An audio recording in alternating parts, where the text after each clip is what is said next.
magandang hapon sa inyo mga kaibigan. The last time, ang naging topic natin sa APRUB ay tungkol sa depression na yung iba na uuwi sa suicide. At dahil sa lawak ng reach nitong disorder na ito, minarapat natin na dugtungan pa yung episode na yon, ang pangalawang episode, para lalo natin ma-explore at malaman kung paano tayo makatutulong lalo na sa mga mahal natin sa buhay na pwedeng mahulog dito sa problemang ito.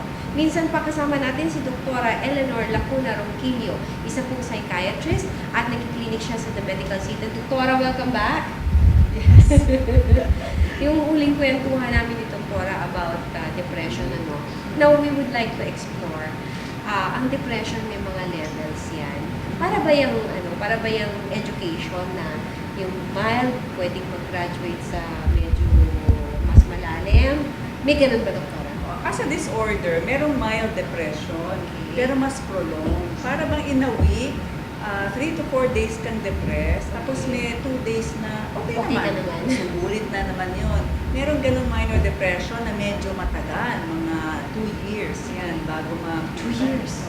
So parang kang nagsisiso yung emotions mo for 2 years. Tapos meron namang major depression na yun, biglang dumadating, big episode yun. So previously functioning very well, tapos biglang nagbago na yung kilos niya, at yung mood niya, at yung functioning. Okay. Tapos meron din isang depression part of a bipolar disorder. Yun ang medyo matagal ang treatment. Pero pag naman na-control, okay na okay yung tao. We have many successful people who are actually bipolar. Right. Now, ma'am, sinabi mo even in the last episode na this is about an imbalance in the body, a chemical imbalance. Combination of factors. Combination of factors. And minsan may chemical imbalance pero manageable. Kaya lang, pag may event na nangyari, it could trigger a downhill slide. Halimbawa, ano ba?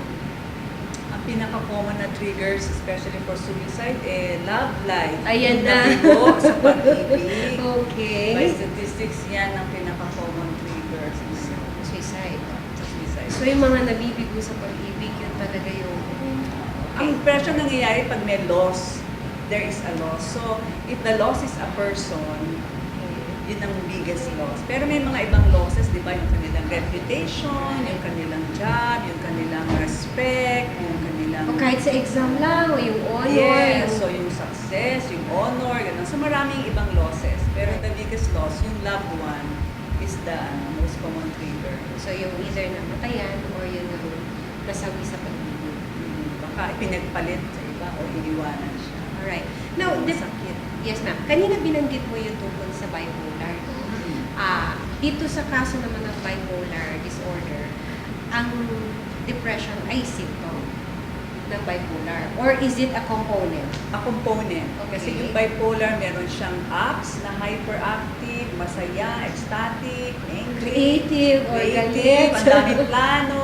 Pag medyo nasobrahan, nagiging kalat. Okay. Pero may episode siya na pababa. Depressive episode. So it can be either of those two episodes. So, parang polarized yun, From two sides, Yeah. 2 points of a pole. Right. So, from being very, very high, very, very creative, very, very happy, or very, very angry, yung talaga naghahanap ng kaaway, to being really, really depressed. So, pwedeng mag-recover siya from the hyper episode, tapos the next few months or the following year, magkakaroon ng depressive episode.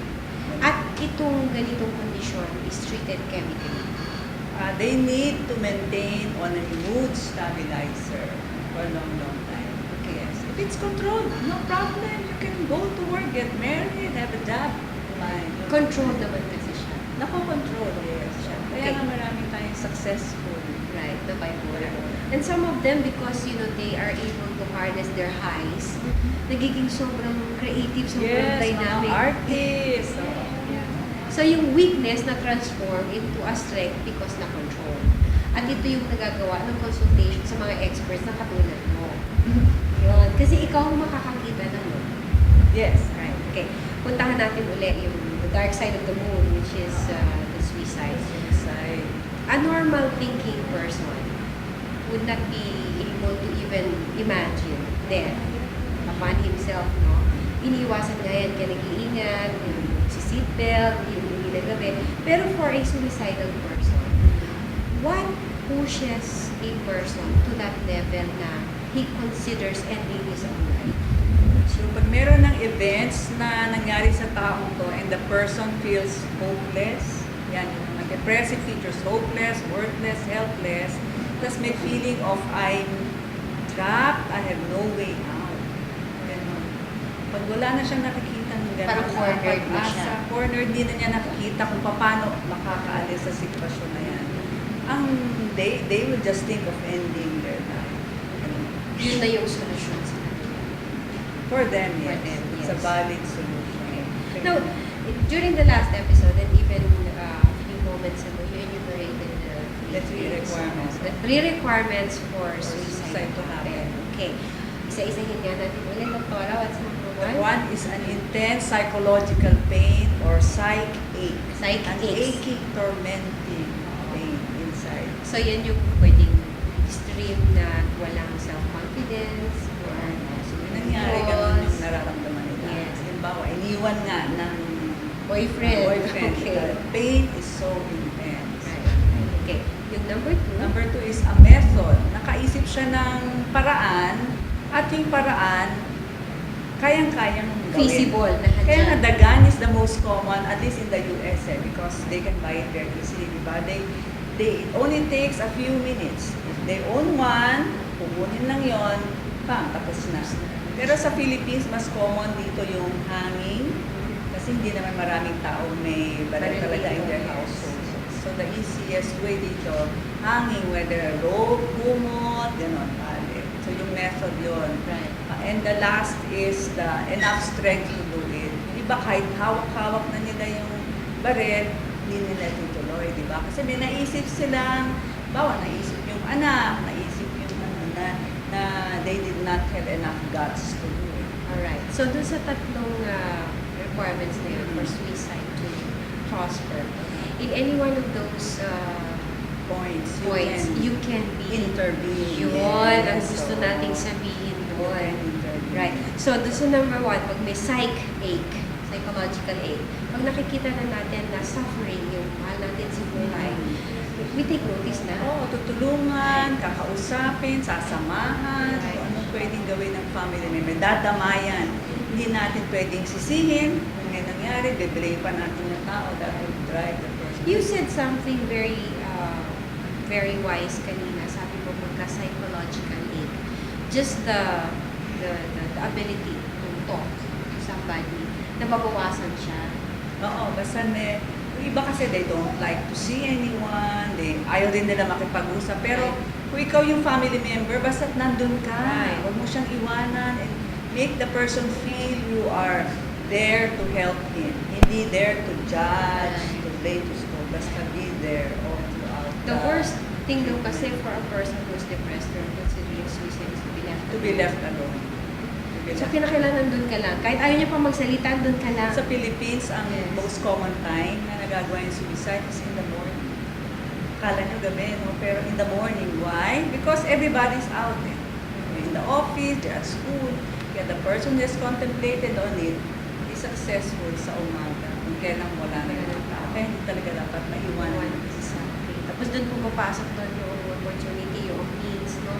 Yung Pagka means. alam na natin na may ganitong problema, nakita na natin, medyo itago niya yung Tapos nagtatanong, ano Right. ba yung ininom ni na nag-suicide, ano ba yung gamot na in-overdose ng kapitbahay, Lethal ba yung gamot na yan? saan ba nakakabili ng baril, saan ba nakakabili ng kung ano-anong mga chemicals that people take. Siyempre, maa-alert ka no, na may pinaplano yung tao.